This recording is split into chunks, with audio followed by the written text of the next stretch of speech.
மாசம்தான். அப்புறம் நீ வந்துருவியா? அட கோரஸ் பாரு நிப்பாட்டிட்டு நான் சொல்றத கேளுங்கப்பா. சொல்லு சொல்லு. ஏப்ரல் தேவாச்சு மேவும் லீவாச்சு வந்துடுமே ஜூன்னானே. எப்படி பண்றீங்களா? ஏன் என்னாச்சு? வந்தது விட்டுட்டு ஜனவரி பிப்ரவரி சொல்லிட்டே போறீங்க. பொறுமை பொறுமை பொறுமை. ஜூன்ல அப்படி என்ன அதிசயம் நடக்க போகுது? ஜூன்ல என்ன இருக்கு? மீண்டும் பள்ளிக்கு போகலாம். பள்ளி வயது குழந்தைகளே புதிய மாணவர்களை பார்க்கலாம். சின்னஞ்சிறிய குழந்தைகளே நம்மூர் பள்ளி சேர்க்கலாம்.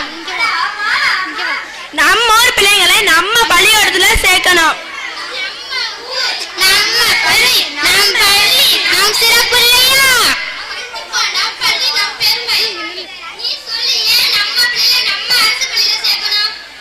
என்னம்மா இப்படி கேக்குறீங்களேம்மா? என்னம்மா இப்படி கேக்குறீங்களேம்மா? அம்மா அம்மா அப்பா படிச்ச பள்ளி, பல தலைவர்களை தந்த பள்ளி நம்ம அரசு பள்ளி தானம்மா. என்னம்மா இப்படி கேக்குறீங்களேம்மா? என்னம்மா இப்படி கேக்குறீங்களேம்மா?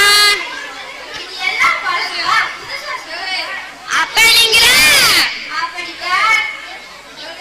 என்னம்மா நான் சொல்றத கேளுங்கம்மா. என்னம்மா நான் சொல்றத கேளுங்கம்மா. அங்க இங்க ஓட வேண்டாம்.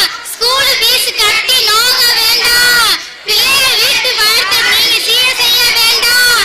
என்னம்மா நான் சொல்றத கேளுங்கம்மா. என்னம்மா நான் சொல்றத கேளுங்கம்மா. திட்டமாம்மா, சமசி கல்வியம்மா, இலவச சீருடைய புத்தக பையம்மா, இலவச காலணியில் புத்தக பையம்மா. இது மட்டுமா? Geometry box, atlas, colour pencil இலவச தானம்மா. சொன்னாலே மதிப்பு குறையுதானே?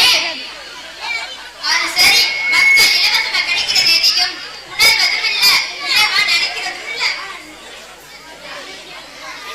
கல்வி நம்ம உரிமை, தரமான கல்வி நம்ம உரிமை. இலவச கல்வி கட்டிட பாருங்க, எங்க அரசு பள்ளி வேறுங்க. நம்ம பள்ளி நம்ம பெருமை உணருங்க. கல்வி நம்ம உரிமை, தரமான கல்வி நம்ம உரிமை. இதை உணர்ந்துதான் பல மாவட்ட ஆட்சியர்கள், அரசு ஊழியர்கள் அவங்க பள்ளிகளை அரசு பள்ளியில் சேர்க்கிறாங்க. காலை சிற்றுண்டி, மதிய சத்துணவு, 5 நாளும் 5 வகை சாப்பாடு, ஒரு முட்டை, பிள்ளைகளோட பசியை போக்கி ஆரோக்கியத்துக்கு முக்கியத்துவம் கொடுக்குறாங்க. இத்தனை சதவீதம் தொடக்க நடுநிலை படிக்கிற அனைத்து மாணவர்களுக்கும் உண்டு.